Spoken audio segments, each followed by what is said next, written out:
नमस्कार। आज की इस वीडियो में हम अभ्यास करेंगे कुछ ऐसे योगाभ्यासों का जो कि आपकी किडनी की समस्या के लिए बेहद ही लाभकारी सिद्ध होंगे। लेकिन इन योग के अभ्यास को करने के साथ साथ आपको ध्यान देना होगा अपनी जीवन शैली पे और साथ ही अपने आहार पे। आपको कोशिश करनी होगी कि आप ताज़ा हल्का भोजन लें, साथ ही गुनगुने पानी का उपयोग भी अपनी आवश्यकता अनुसार करें। इसके अलावा अपनी जीवन शैली में से कुछ समय ऐसा निकालें जिसमें कि आप योग, प्राणायाम या ध्यान का अभ्यास कर पाएँ। तो चलिए अब शुरू करते हैं अपने 5 मुख्य योगासन जो कि आपकी किडनी की समस्या के लिए लाभकारी सिद्ध होंगे। इन 5 आसनों में से हम सबसे पहले अभ्यास करेंगे शशांक भुजंग आसन का। तो शशांक भुजंग आसन के लिए सबसे पहले आप वज्रासन में बैठ जाएंगे। आपके दोनों पैरों के जो अंगूठे हैं वो एक साथ मिले रहेंगे और उसके बाद धीरे से बगल से अपने हाथों को ऊपर ले जाएंगे। सांस भरते हुए सामने की ओर झुकेंगे, एक्सहेल करते हुए सांस छोड़ते हुए आराम से एक्सहेल। अपने स्टमक को, अपनी चेस्ट को अपनी थाई से लगाने का प्रयास करेंगे आराम से। अब यहीं से जाएंगे हम भुजंग आसन के लिए। तो भुजंग आसन के लिए जिस तरह से समुद्र में लहर जाती है आगे की तरफ, उसी तरह से आपको जाना है। धीरे धीरे इनहेल करते हुए दोनों पैर मिले हुए पीछे और आसमान की ओर देखेंगे। आपकी दोनों कोहनियाँ थोड़ी थोड़ी मुड़ी रहेगी। होल्ड करेंगे इसी पोजीशन में और फिर यहीं से शशांक आसन में वापस।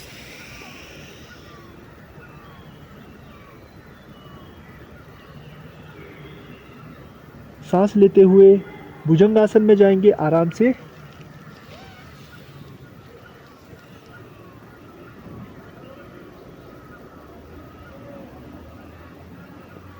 होल्ड करेंगे इस आसन में 5 से 10 सेकंड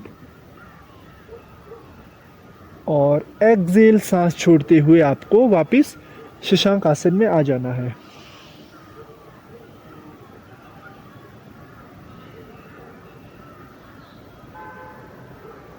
धीरे से वापस जाएंगे भुजंग आसन में।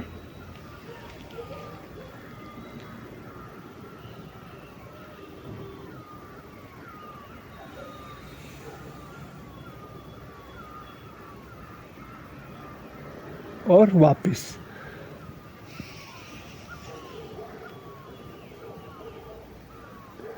होल्ड करेंगे कुछ देर, इसके बाद वापस आ जाएंगे। दोनों हाथों को बगल से एक्सहेल करते हुए डाउन, रिलैक्स।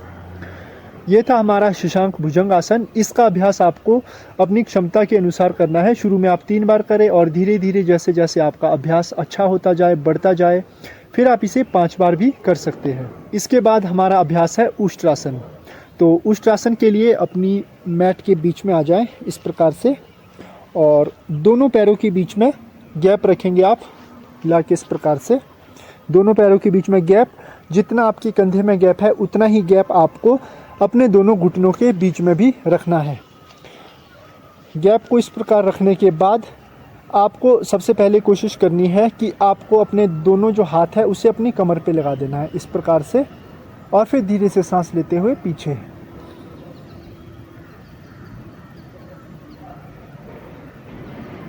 एक्सहेल, सांस छोड़ते हुए सामने। ध्यान रखना है जब आप पीछे पोजीशन में जाते हो, होल्ड करते हो जब आप उष्ट्रासन में, तो वहाँ पे आपको नॉर्मल ब्रीदिंग करनी है, यानी कि श्वास प्रश्वास आपका सामान्य रहना चाहिए। तो एक बार और करेंगे।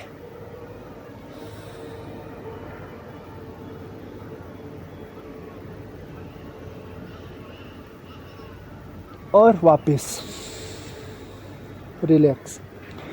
ये उष्ट्रासन का वेरिएशन था उन लोगों के लिए जो लोग अपने हाथों को पीछे अपने पैरों तक ना पहुंचा पाए। अब करेंगे उष्ट्रासन उन लोगों के लिए जो कि आसानी से अपने हाथों को अपने पैरों तक पहुंचा सकते हैं। तो इसके लिए करना क्या है, अपने दोनों हाथों को बिल्कुल सामने खोल देंगे इस प्रकार से और उसके बाद सबसे पहले अपने बाएं यानी कि लेफ्ट हैंड को पीछे ले जाएंगे, सोल पे रखेंगे इस प्रकार से 1 और उसके बाद दूसरा और होल्ड करेंगे।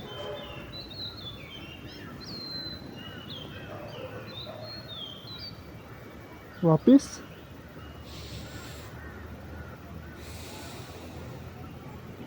रिलैक्स। वज्रासन में रिलैक्स। वज्रासन के बाद सीधे शशांक आसन में रिलैक्सेशन करेंगे।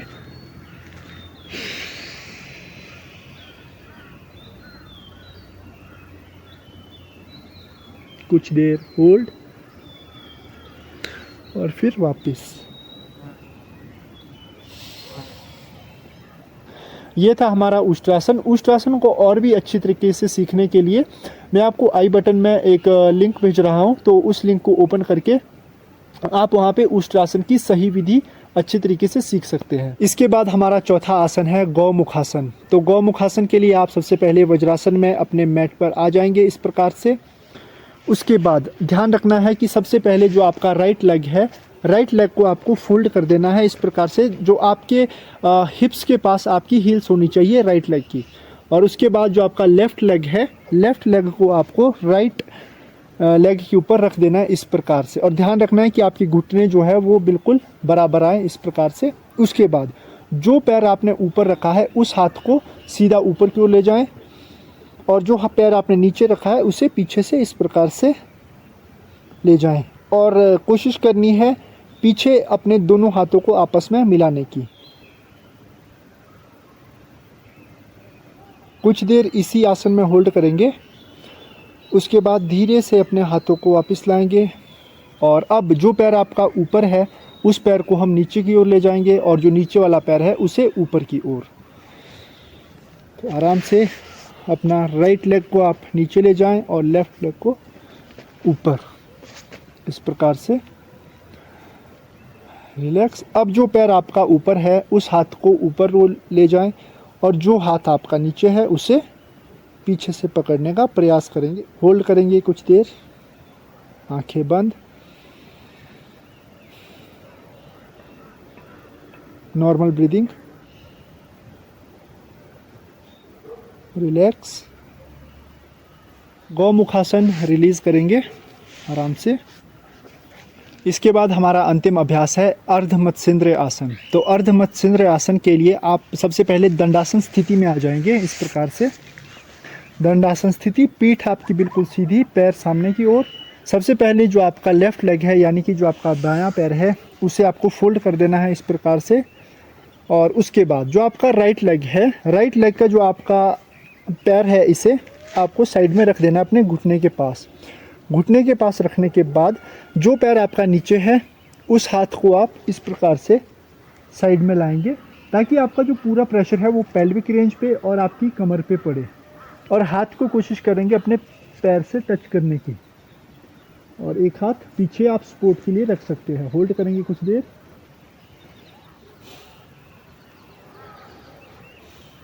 Now relax. पैर को सामने रखते हैं। इसके बाद दूसरे पैर से करेंगे। अब जो पैर आपने फोल्ड करके इस प्रकार से रखा था उस पैर को हम नीचे की तरफ से फोल्ड कर देंगे इस प्रकार से, और जो पैर हमारा नीचे था उसे साइड में फोल्ड कर देंगे। जो हाथ हमारा साइड में है, यानी कि जो पैर हमारा नीचे है अपना सीधा हाथ, उस हाथ से आपको अपने लेफ्ट पैर के अंगूठे को पकड़ लेना है इस प्रकार से, और अपने हाथ को सपोर्ट में रखें, या फिर आप सिंपल पीछे रख सकते हैं। तो हम इसे सपोर्ट में रखेंगे अपने हाथ को और पीछे की ओर देखेंगे, और कुछ देर यहाँ पे ब्रीदिंग करेंगे, नॉर्मल ब्रीदिंग।